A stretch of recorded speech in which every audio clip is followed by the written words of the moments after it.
marka hore waxaan leenahay walaalaheena waqooyi waxaan ka mahad celinaynaa safarkii ku salaysnaa qarannimada iyo dhiiranaanta ee dhalisay midnimadaas ay ku keeneen calanka.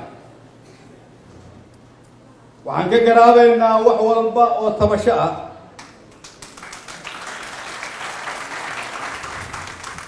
waxaana leenahay waxaan diyaar u nahay inaan soo celinno gacantii aad keenteen mid la mid ah ama ka weyn.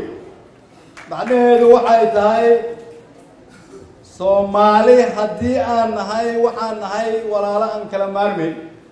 dadkeena halkan joogana oo ka mas'uula dawladda iyo dhammaan shacabka reer Koonfureed waa inaan aqbalnaa dadaalkii ay muujiyeen walaalaheena waqooyi. waxaan leeyahay marka qofna jirkiisa barkiis kama maarmo. dunida maanta aan ku noolnahay oo dagaalku yahay xeeladaysi dadku ay difaac isu yihiin tiradoodana lagu tartamo khayraadka la isku dulmiyo maskaxda la isku gumaysto walaal la'aan lama noolaan karo. si aan jiilka dambe ee soo socda ugu wareejinno dal nabada dad midnimo leh nolol barwaaqo ah iyo magaca Soomaaliyeed oo haybad iyo karaamo leh.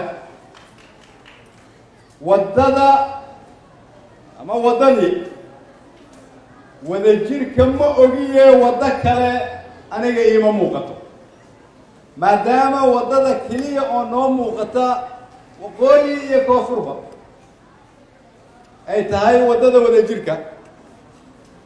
waxaan leenahay waa inaan qaadnaa tallaabooyinka ugu dhaadheer haddii aan nahay dadkeena jooga koonfurta.